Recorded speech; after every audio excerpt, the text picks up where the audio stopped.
Hey guys, welcome back to my channel. You are tuned in with Cindy Sumber.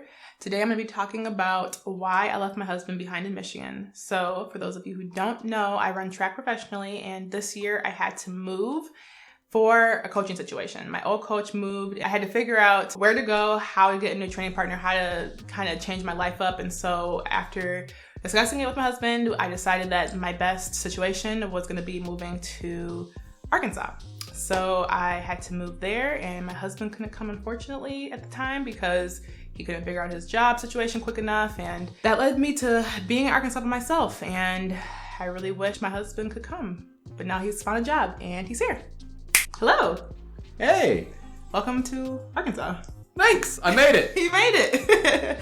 So John, my husband, is now with me in Arkansas because he found a job and he got our house all packed up. So you want to talk about that? Yeah, I found a job and we got the house all packed up. He did that. Good job. So in November, was it November when we moved? November's when you moved and you left me behind to do all the work. I did. So I had to leave as soon as possible. So my training started November 1st, and I had to make sure I was in Arkansas at the time. And at that time, he hadn't had his job quite yet figured out. So he had to do that. He had to pack our house. He had to get our house sold. All this stuff that we're still in the process of doing right now. But he did a great job. Brought you down. Yes. You got into an Airbnb. Yeah. So my first week here, I was in Airbnb, which I had to figure out where to go, where to find a house, all that good stuff. That took like a month time of work. Yes, a month time of work. And eventually we found a place that we could stay in, but it was just so quick that everything was just happening so quickly. And now we're 4 or 5 months in, and we're both here now. So it's really nice to be here with my husband, because it was definitely kind of hard to be apart for, how long was it, do you think? Quite long, 4 or 5 months. It was too long. So now we're together, and y'all gonna talk about his whole experience with packing up our house and finding a new job. It's a lot of work. It is. Don't recommend it. Much worse when you do it by yourself. So we had to, we brought you down first, put her car in a trailer, and brought her car stuffed full of her, basic, all her training clothes and things you needed, right?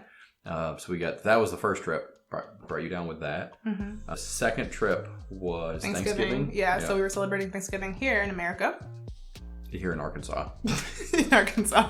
Of America. Yes. Yep. And so I brought down a whole long trailer with, the other stuff.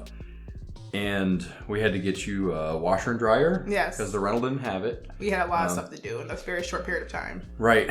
And the couch was in that one. Mm-hmm. So you had that, and then a whole bunch of other clothes and things that you would need. The bare necessities. So we moved her from the Airbnb to the rental house, right? Yes. And so that was Thanksgiving. And then Christmas, you came up to Michigan. Yes, I visited. All this started right after our wedding celebration and our honeymoon. So literally it was our honeymoon, and then 2 days later we moved, right? Right. We got back from the honeymoon, and then 2 days later we were driving down here. Yeah, it was a chaotic month of just stuff happening. Mm-hmm. And so I've been packing ever since the honeymoon, pretty much. So first had to get her packed, and then I had to pack the trailer all by myself and bring that down, and then continue just packing things. And he's a keeper. Christmas. You can say that again. He's a keeper. Good. So Christmas, Cindy came up to visit and be with her parents, and me for Christmas, and she was looking at flights back, and the weather was crazy, I think it was, and they were having all kinds of issues with flights around. So I couldn't even get here the day I planned on getting here, because the day that I wanted to leave was decided to be all crazy. And then the flight back was going to be crazy, so she canceled her flight back, and I drove her back down, and that was another opportunity to bring down some other things to this house, and get that stuff down here, and then I got to stay for a little while. Yeah, it was 2 weeks. That was nice. So that was really nice. Flew by really quickly, though. Yeah, really quickly. And then went back to Michigan, finished packing the whole house, shipped a whole bunch of containers of household goods down here for Valentine's Day. Oh, yeah. Right? Because Coach asked you what your husband did for you for Valentine's Day. He was literally packing up our house and getting ready to move the day of Valentine's Day. Yeah, the containers shipped. And that was the day when I had lined up the new job, and so I quit my job. So I shipped all our household goods and quit my job for my wife. He did so much. Thank you for that.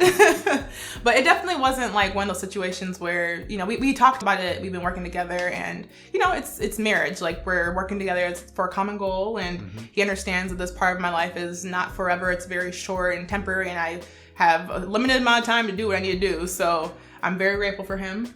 And I'm very happy that, you know, it was able to work out the way it was, because now he's here and he has a new job. I have a new job. Made it down here. I brought another trailer full of stuff, and that's a whole story in and of itself. But after I shipped the household goods, I thought everything would fit in the truck, and as I was packing them up, I went, there's no way. Yeah. Stuff always takes more room than you think. So I ended up getting a trailer, and I was like, it'll be fine. Like, it'll fill up half this trailer, because it was a huge trailer, and it filled up the whole trailer, the whole truck, and stuff on top of the truck. You never know how much you have until you have to move, and then you're like, true. We have so much stuff. Right? That I had to pack and bring here. Just Cindy's so you like, guys why know. is there so much stuff? When we started unloading, when I got here, she's like, this is so much stuff. And I was like, there's 3 more containers of stuff that aren't even here. Because you don't realize, like, when things are in cupboards and are there away, it doesn't seem like it's that much in your house. But then when you pack it all up, it's like, okay, where does this go? This is a lot. Yep. Yeah. So yeah, we have quite a bit of stuff. We're still unpacking. We're not even close to being settled. It's been, I feel like every time I'm done unpacking, I have more stuff to unpack because John brings more stuff. And so now that everything's here, we're like, all right, where is this going to go? Well, not even everything's here yet. We Yeah. still have 3 containers that aren't even here. Yeah, we couldn't fit it all in. So it's still in storage at the moment. Not easily. Yeah. Not easily. And we're selling the house. Yes. Our house in Michigan. Which is a work in progress. Still in progress. If you guys want a house, let us know.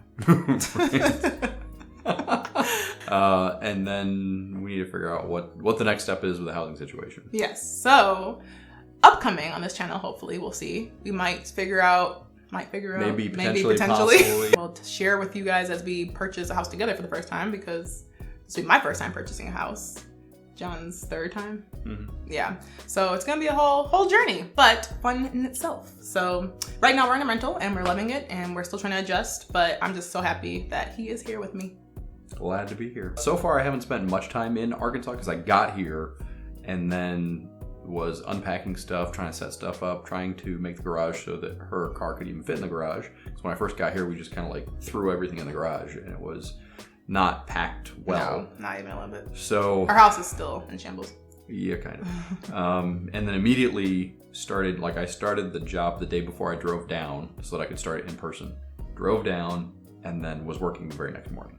13-hour drive. No more than that. No, it ended up being 17 hours total because I had to Goodness. stop a couple times because the trailer was a little tail heavy, so I had to reshift things and go a little slower and just be safe. But, you know, thanks be to God, it was a 20-hour day. He kept me awake. There were no problems with that. Yes, I thank God. I didn't feel sleepy at all.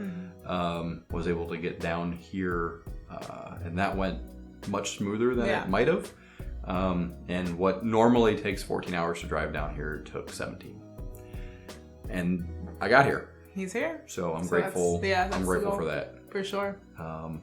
So I haven't really been able to explore much. It's really still at the basic level of just trying to get through every day, make sure that we have food, and haven't gotten to the point where I'm like, oh, everything's set up and comfortable, and now let's go explore. Yeah, exactly. So we're gonna do some exploring in this whole state, and we're excited to figure out where we live now. But yeah, I'm happy John's here, and we're excited to share our journey. So if you guys like this video, give it a thumbs up and subscribe for more content from the both of us, since John's here. And we will both see you in another video. Bye. Wow. Hi. Hi. How you doing? I'm good. I'm too tall for your camera, apparently. I don't have a forehead.